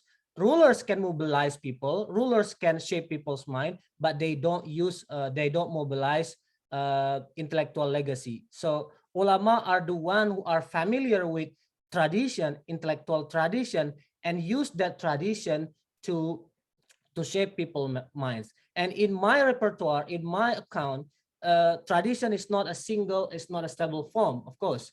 As tradition can split, tradition can experience bifurcation. That's why we see two tendencies, at least in with regard to the issue of coup. We have the one who justify the coup. I use the term structural ulama. Structural ulama are the one who work for the establishment, who work for the government, serve the government. They, have to certain extent satisfy the government, cannot go beyond what the government says. And we, on the other hand, we also have peripheral ulama are the one who are more critical to the ulama, are the one who be more, making a critics, sorry, not to the ulama, but to the rulers. So Ali Jum'ah and Sheikhul Azhar are part of the establishment. I call them as structural ulama, whereas the scholars like Al-Qardawi, he is a part of the peripheral ulama. By the way, the peripheral ulama is not my coinage. I mean, I don't invent this term. Someone else by the name of Malika Zegal, a scholar, female scholar who studied Egypt in 1990s. And you are mentioning that ulama, some ulama are manipulating religion. I don't know how to accurately comment about this statement, but what I rely on, that ulama are relying on different rationalities of tradition. So this ulama have justification and the other ulama have justification, and both are talking about politics. So in this regard, who are manipulating the ulama? Are the structural or the peripheral ulama? But I mean, they are just using their agency as the shaper's mind to shape people's to shape people's perspective. So ulama has been very influential in Islamic history. In the history, they are the one who can put rulers in the position as ahlul hal wal aqd, and they are the one who can overthrow people overthrow the ruler from his position. And your next question was regarding the definition of pre-modern and modern. Yes, it is true that I don't engage with these ontological questions when the modern period start. It is, more. There is a long debate out there whether it start with the establishment of nation-state system, whether the Westphalia system, whether the Enlightenment thinkers. I don't go to that path. So because my study ends with in the period of 15th century of Common Era. So I consider that as pre-modern period. And the next chapter starts with the fall of the Ottoman, or the 12th century. After the fall of the Ottoman, after the colonization period, after the advent of Western colonizers to Muslim countries, that is absolutely, and I think without doubt, everybody would agree that it is a modern period. And you are true that I don't engage with the ontological questions. What is modernity, and when is modernity, and how it start? And then Rafiq, I'm going to jump in here. So I know there are a lot of issues that Dr. Maral sort of raised. If you might go through, just because we're sort of running out of time, and I know there'll be more opportunity for you to sort of engage these issues directly with her as well. So if you want to maybe try to summarize quickly, and then we can move on to some more questions too before we have to sort of break out and for our discussion. All right, I will turn into Dr. Miral questions about the contribution of Khalid Abu Fadil. And he mentioned not only Khalid, but others like Yasir Burhami and Muhammad Ruslan are media figures. They are not really the ulama. Again, the ulama in this regard are the one who mobilize historical normative arguments. Khalid Abu Fadil talk in YouTube, of course, but he also deal with this issue in his various writings. He made several articles published in several, prominent journal in University of Pennsylvania and popular website in here, New York Times, in ABC Net, I believe in Australia. And he contributed significantly to theorization of usurpation of power. And he is Khalid Abu Fadil, the only scholar who deconstruct the idea of usurpation altogether. Even the persons like Al-Qardawi accept usurpation as a historical doctrine. It is the fact. You cannot criticize it. It is tradition. But for Khalid, even though it is coming out from tradition, many ulama in the past accept usurpation. In this modern period, we can no longer accept usurpation. We can no longer accept the coup. Not only that, he even criticized the scholars of hadith, the al-muhaddithun, ahlul hadith. They accept the weak hadith about usurpation to legalize usurpation. And his critic toward the usurpation is the more radical one compared to others. And he is the only one who is willing to deconstruct the idea of usurpation. I think that is my answer, and I think again I would like to say thank you for your productive discussion. There is some issues that we disagree, but of course it is possible. Thank you. Okay, thank you, Rafiq. I'm just, given the shortness of time, I have extensive questions. I know some of them we've sort of engaged before, but I just want to pose these out, not necessarily for an answer, but maybe a quick sort of response and to push you in certain directions. And in many ways, building upon one issue, at least, that Dr. Shala had raised about charisma and the ways in which you had yourself sort of engaged Weber at one point.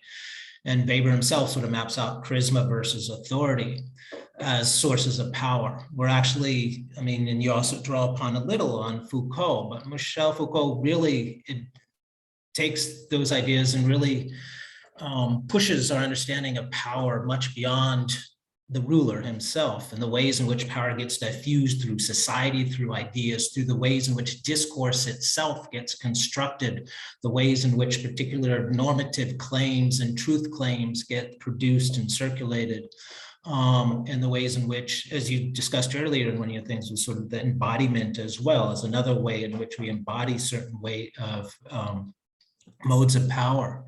But to push you with this sort of discursive kind of issue is there emerging out of your examination of this discourse on usurpation an Islamic concept of power? And what is that? And how does that is there a distinction between the ways in which either Foucauldian or other sort of Western constructions of power are imagined and theorized versus how you start to see power emerging within Islamic discourses, and how even that idea of power may actually evolve over time from very sort of traditional perspectives based on authority and very traditional sorts of coercive power and military power, and the power to oppress and control others, to more diffuse powers, and particularly when you get into the work, I think it was Ali, on the way, in a sense, legitimacy comes through the people, in a sense, the ummah, and which is a very different construction of power, but also ties into Western constructions of democracy and democratic ideas and power coming from there.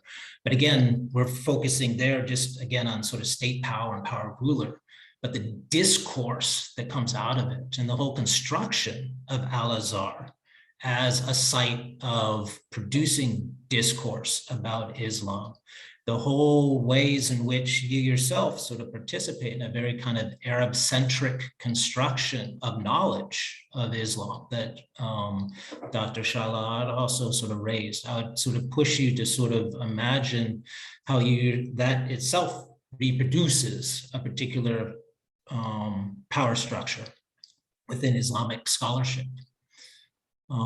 And of course, there are many other questions that sort of filter out of that, and some others on the ways of discourse, but perhaps just very quickly, how you might think about those.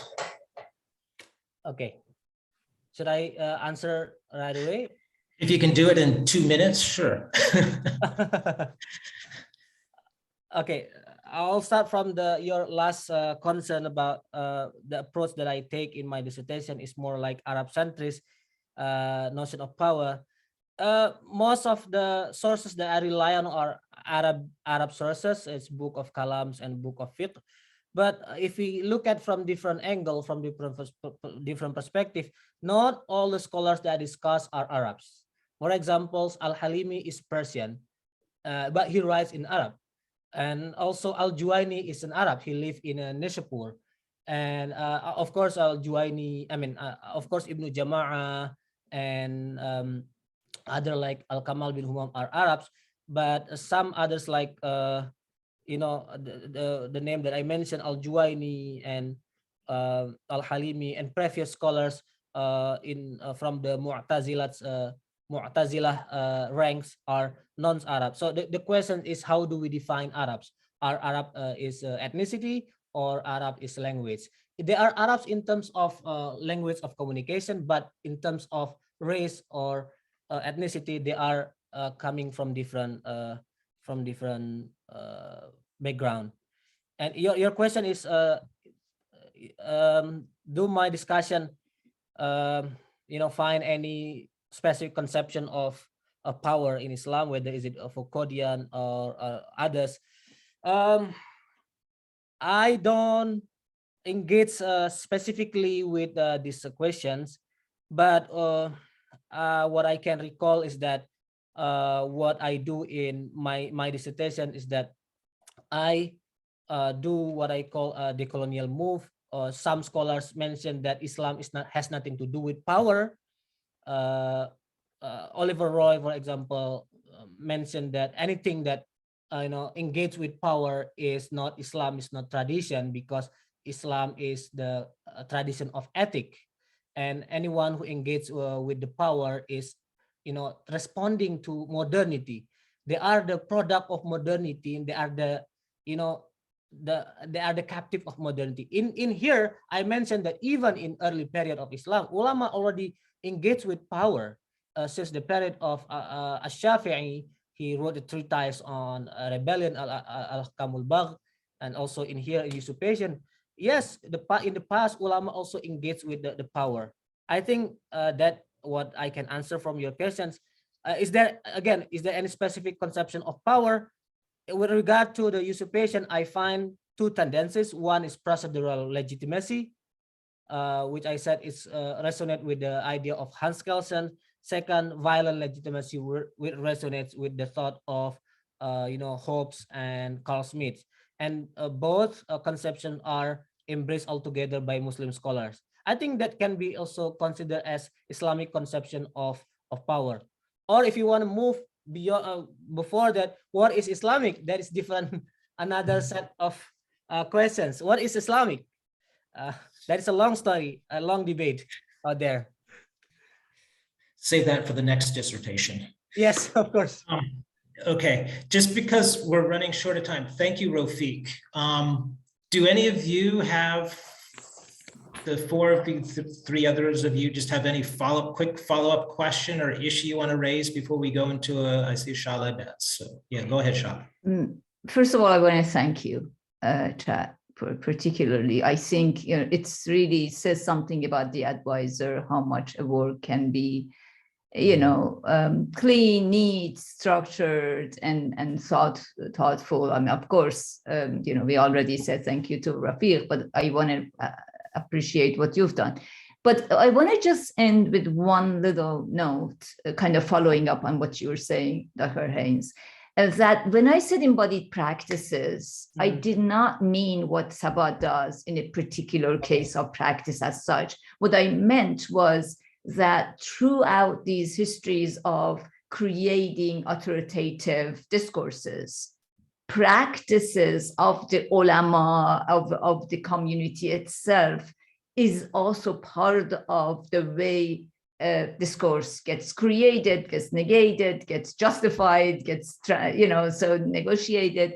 And in that sense, the embodied practices are part of the discourse. That's what I was kind of trying to say. I understand you're thinking about the reasoning, but reasonings are not separate from question of power. And question of power, as you said, is not a modern, yes, we think about it in a modern way, but is not a modern discourse. The fact that Talal Asad talks about discursive tradition, already power is a very significant aspect of it.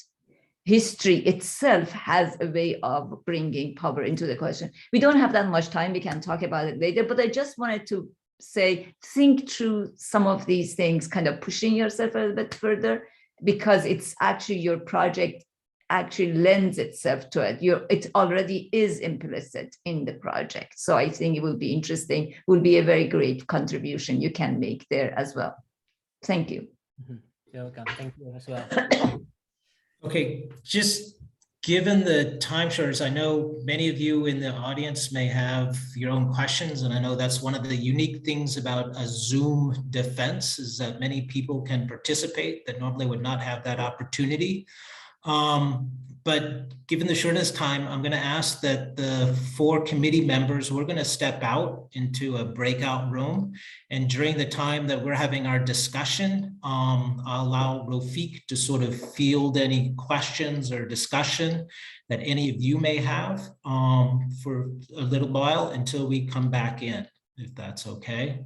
Okay. So let me see if I can do a breakout room to. It's not allowing me to. There is Okay. here, I see it says Yeah, I breakout got it. rooms. Yep, I got it. Just have to find us.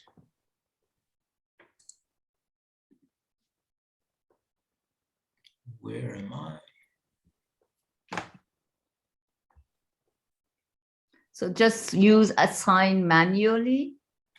Yeah, I did. I'm trying to find myself. How do I select myself? Yourself, because you're creating it, you must already be in it, I think. Okay, So then you only add us, okay. And I think.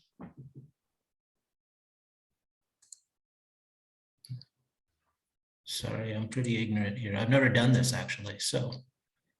I will make Do you- Dr. Sala as a Yeah, co-host. if you know how to do it, sorry, I thought I could do it easily, but can you create a room for the I 4 think of us? you already co-host, I think. Yeah, you already co-host, Dr. Sala. You can do it. Okay. Okay, so I'm gonna see. Okay, chat. Add room. Okay. Shortly, where is shortly?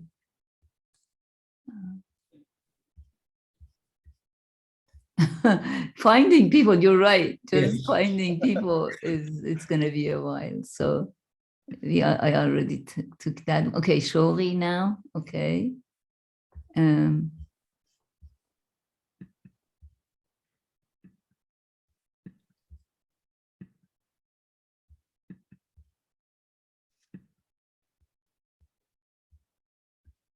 Okay, who else? Miro. Is that okay? Yeah, I think move to. Wow, it's actually we should do something else. Actually, it made a mistake here because it creates room wonder. It's all different people. Let's see, rename.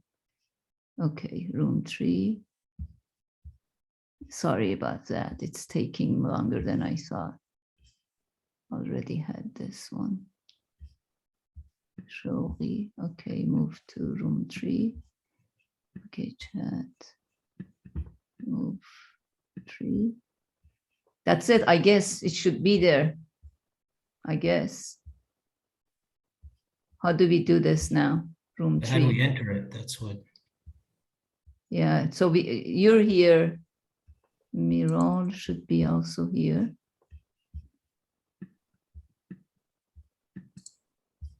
Okay, so open, it has to be, say, open just room 3. Delete room, rename, assign. Okay. What does that mean, assign? It's weird. It's not allowing us to move into the room. That's what I. Yeah, exactly. How do we get into the room? We're already there. I don't know. Can someone? Brick. I'm not familiar with this issue as well. It says open all rooms. We just have to say open room 3. Yeah, yeah. Okay, no, create, close all rooms, no. You need to invite, I'm sorry, you need to invite people to the room that you want to create. And then I already added people in that room, but. And then the people need to accept to enter the room. I see, I see. Okay, so, yeah, so it seems that you They have already to. here except yourself, I think. Oh, Dr. Chan already moved, I think. He's no longer here. Yeah, the other members already in the room except yourself, Dr. Shala? Yes, now they are gone. Okay. Okay. Thank you everyone for coming.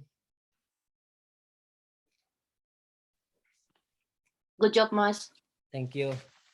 Well, Dr. Chad, give a chance if you want to ask questions. Probably we have until 5 minutes or. I think it will be more than 5 minutes. Yeah, okay. There is a question from Hari Suwanto. Mas Hari, how are you, Mas Hari? Was there also a debate about usurpation of power among the ulama in Indonesia? For example, in the aftermath of September 30, 1965, or the presidential letter of March 11, 1966. Yes, there was Mas Hari. In fact, Sukarno was considered as a Sahibu Shauka, the holder of power. I mean, this term is employed not to designate him as a usurper, but to designate him as, a ruler who can rule, who can lead for whatever he wants. That's what the case. So, but the term is the same. He is the Sahibu Shauka, or the one who has the one who holds the military power under him. The same concept is employed by the ulama, especially from the group Nahdlatul Ulama, to look at him as a Sahibu Shauka.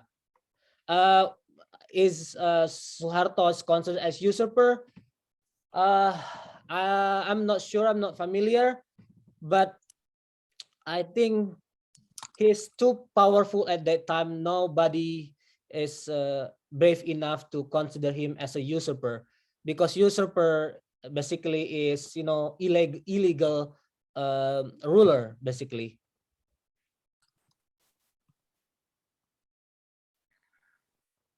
Yeah, thank you for your questions. Oh, Dr. Liu, you are raising your hand. First of all, thank you very much, Dr. Liu, for your very productive engagement and suggestion for my draft. Thank you very much. Yeah, well, thank you for sharing your work with me. Some of your chapters. This. Good job for making it. All the way to this finish line, and looking forward to, good news. This is a fascinating project. I would say. You're, as I've told you before, over and over again. You're really sort of striking at the heart, right, of scholarship on Islamic political thought, right. Scholars like, right, Gibb and Lambton, they would say, oh, these, medieval Muslim scholars are just quietists, they just legitimize usurpers, and they stay at home and keep quiet. So I think, you're doing a lot of stuff here. And I was thinking of Miral's comment earlier on ulama, right? Your definition of ulama, and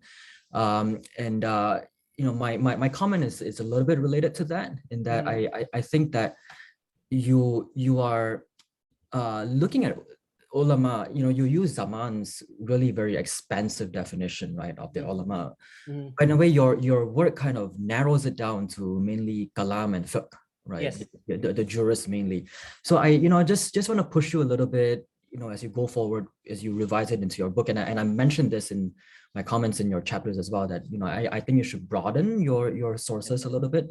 You listed Tarikh, right? The chronicles, as one of your sources. And I think you instead of just using them as historical data, right, you can also use them as sources of political thought, right? Yes. Many of these, the idea of ulama is very fluid in medieval Islam. They're not like the priests in the Catholic Church. Somebody can be, somebody who pursues ilm, right, broadly defined, can be an alim, right? So you have jurists who are also hadith scholars, who are also writing tarikh works, right, chronicles. So it's interesting if you can see how these discourses kind of float and circulate between these different genres, right? Sometimes kalam and fiqh is where they formulate these theories, but the tarikh is where you can see these theories in action, right? You can see how they play out. For instance, how did they view, the classical case that they would always cite in kalam works, right, is of taghallub is usually, oh, Abdul Malik overthrowing Ibn al-Zubayr, right, and he becomes the Khalifa, or something like Al-Ma'mun and Al-Amin, right? So, it'd be interesting to see these different episodes, to see how different texts kind of treat these issues, and if you can see an evolution in historical writings. I know this is another big project, but if I think going forward, your project is very, very important, and I hope you don't miss this opportunity to Yes. to really broaden your sources a little bit. Yeah. And I, the other comment I have is on, you mentioned taqlid, right? And your views, your arguments on the pre-modern developments really hinge on, anchors itself on this notion of taqlid. And I really want to urge you to be a bit careful with this. I think this taqlid is a big thing, right, in Islamic studies, and it's huge in studies of Islamic law, right? You're studying with Yusuf Shah, right? This is the term that he anchors Islamic law. Oh yeah, it's all taqlid, starting from, I don't know, the 10th century onwards, and then you have the closing of the gates of ijtihad, right? It's interesting that you are moving this term, which is usually in the field of Islamic law, into the field of Islamic political thought, right? But I think in the field of Islamic law, in more recent years and even decades, starting with Wa al-Halak, right, with his 1984 article on the closing of the gates of ijtihad, there's been kind of scholars are trying to complicate this idea of taqlid, trying to show that Islamic law is a lot more dynamic and a lot more fluid and changing over time. Even in the English language, scholarship in the English language, Halak is one of them, and Muhammad Fadl, Benam Saldeki is one more recent work. And so I would sort of push you to really think of how your work speaks to this trend of scholarship in Islamic law in more recent years. And because I think not only does your work speak to this, but I think there's a lot of potential for you to bring the field of Islamic political thought into conversation with the field of Islamic law in relation to this question, right? Anyway, so those are just my general questions and comments. Yes. Thank you very much, Dr. Liu. Yeah. So important contribution, and we already have Dr. Shahla and everyone else in here. Should we open? Yes, just give us a minute. I know, I'm sorry, Hanxian, that I missed your comments. I would have loved to heard them, and We other have also questions. Dr. Garbov here. Yeah, but I want to take this opportunity to introduce Dr. Mohammed Rafiq Mozakir. It is with great honor that we have chosen to pass him with no revisions. Just so those of you unfamiliar with the system here, there are actually 4 ways we could have evaluated. One was pass, one is pass with minor revisions, one with pass with major revisions, and fail. And so we passed with no revisions, so a full pass this dissertation. There are a few comments and of course some minor copy editing that we will share with you just before you submit the final version of the dissertation, but it's been a great honor for me chairing your committee and working with you over the last few years. And to see you sort of evolve and mature as a scholar. So a great accomplishment, though, of course, it's all on you. Your willingness to sort of learn. I know when you first came to ASU, you were a little confused. You were taking anthropology classes and couldn't figure out what was going on and how this was religious studies. But you took it in stride and you learned a lot and you engaged some pretty serious theories and conceptual ideas and really proven yourself. So we're very proud. So congratulations. Thank you, Dr. Chet. Thank you, Dr. Shahla, Dr. Miral, Dr. Chuki, and everyone else in this meeting. Thank you.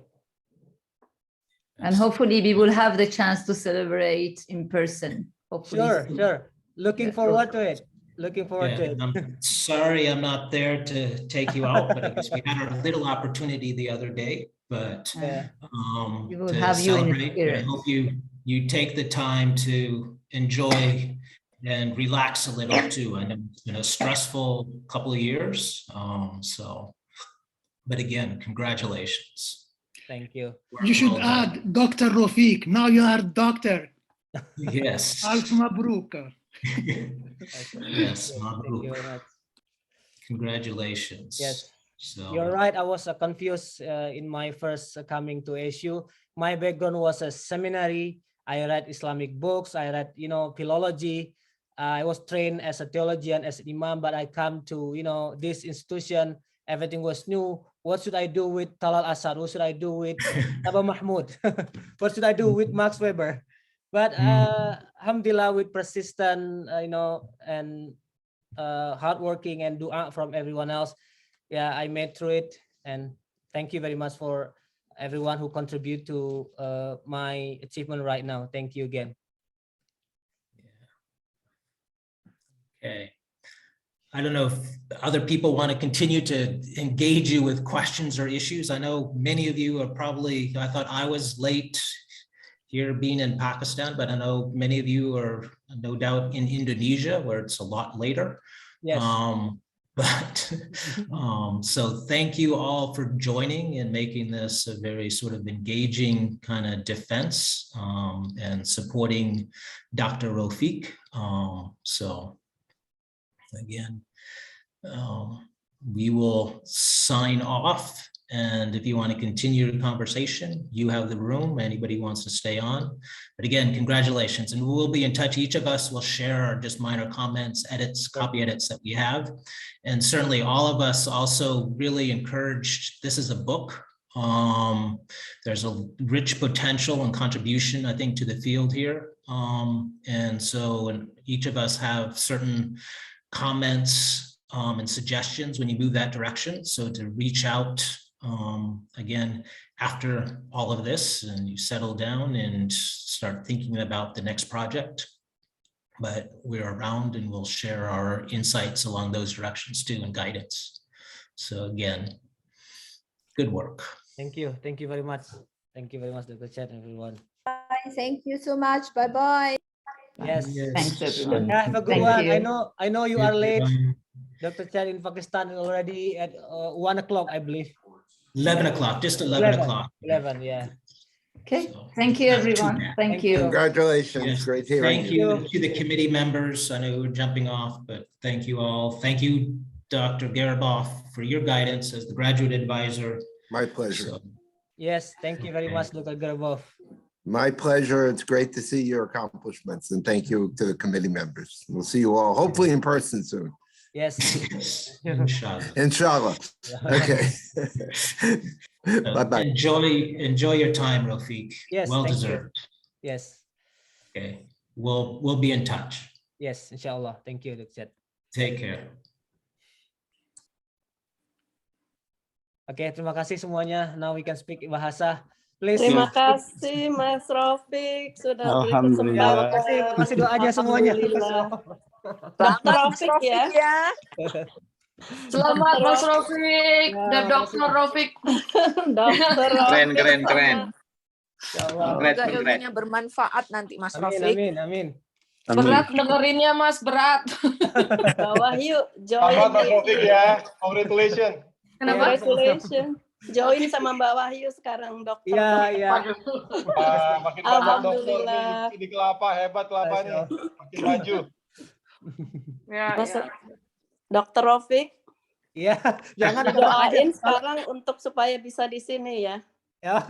Semuanya mendoakan ya Mas Rafiq. Ya doanya ada yang terbaik dari semuanya. semuanya. Itu doa yang berikutnya. Amin. Ya. Doa yang terbaik dari semuanya. Iya, alhamdulillah. Gila. Udah terharu jadinya saya mau nangis. Udah dulu ya. Ya, salam sama-sama. semua. Nanti kita ya. Assalamualaikum. Selamat Mas Rafiq ya. Terima kasih Mas Rizky. Ya, Waalaikumsalam warahmatullahi wabarakatuh. Ya, selamat Mas Rafiq. Ya, matur nuwun Pak Arif, Mas Imam. Terima kasih sudah datang. Selamat Mas Rafiq. Ya. Finally. Finally. Ya. Nanti Mas Rafiq nanti defend kita berdua ya Mas Imam ya. Iya. Jadi kita buat ini Pak, potluck virtual Pak ini Pak. Boleh boleh. Oh iya. Ya. Alhamdulillah ikut lega saya. Iya. Makasih ya, semuanya. Mas Rafiq ya. Ya, silakan. Ya. Makasih Mas Rafiq. Ya, sama-sama. Assalamualaikum. Monggo Pak Wahyu silakan. Mau nanya aja, kalau misalnya minor revision berarti nggak perlu banyak-banyak ya, cuma minor comment ya, bukan minor revision malahan ya. Iya. Ya dia bilang tadi no revision, tapi No revision hanya minor comment ya, gitu. Minor comment, ya. Oke, that's good. Aku tadi sempat khawatir waktu si ibu yang satu lagi Dr. Miral itu comment and tanyanya banyak bener. Waduh, nanti kalau Karena mesti direvisi. saya paham sih, ini tuh isu politik jadi membelah kayak kita di Indonesia lah. Iya. Politik, Polarize gitu ya, ada berbeda.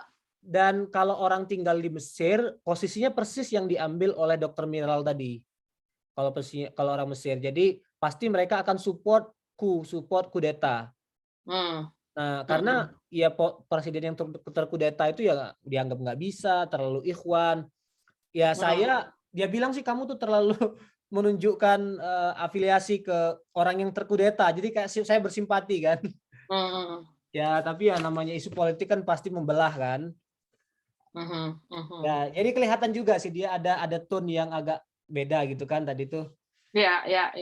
Makanya saya pikir apakah ini membuat menjadi suatu revisi yang cukup banyak atau apa? Kayak pas tadi keputusan kembalinya without revision, just comment or small suggestion on maybe like the language or whatever, lega juga gitu kan jadinya. Ke depannya tidak terlalu banyak yang mesti dievaluasi. Oke. Ya, selamat sekali lagi Mas Rafiq. Mudah-mudahan kita bisa ketemu. Ya, mudah-mudahan apa yang diharapkan either di sini atau nanti di Indonesia yang terbaik lah ya, ikut mendoakan gitu ya. Mudah-mudahan bisa ketemu ya, entah kapan. Ya, saya undur diri dulu. Kenapa Mas? Silakan semuanya. Yang mau pamit silakan. Oke. Ya, Pak Wahyu ditunggu turun gunung. Iya ya. Nanti dikabar-kabarin kalau turun gunung. Iya, di atas terus. Oke, iya betul ya nih. Oke, Assalamualaikum. Wabarakatuh. Ya. Selamat Ustaz Rafiq. Ya, makasih Hamzah, makasih. Alhamdulillah. Itu apa Buya sama Bapak mungkin sudah istirahat atau masih sehat di sana, masih terbangun. Ada adik saya, ada teman-teman. Baik, ini kalau gitu Zoom-nya sementara kita tutup dulu ya. Nanti insya Allah kita bisa diskusi lanjut telepon-teleponan di lain waktu. Saya 2 jam nahan putus. Ini dari tadi mau kamar mandi tahan. Sudah Mas, diizinkan Mas. Iya. Izinkan untuk meluk siapa sih kecil tadi tuh. Iya. Pengen digendong. Dari tadi mau digendong dia. Insya Allah. Oke. Siap. Terima kasih semuanya. Makasih Mas Iqbal. Sama Mbak. Assalamualaikum warahmatullahi wabarakatuh. Makasih semua.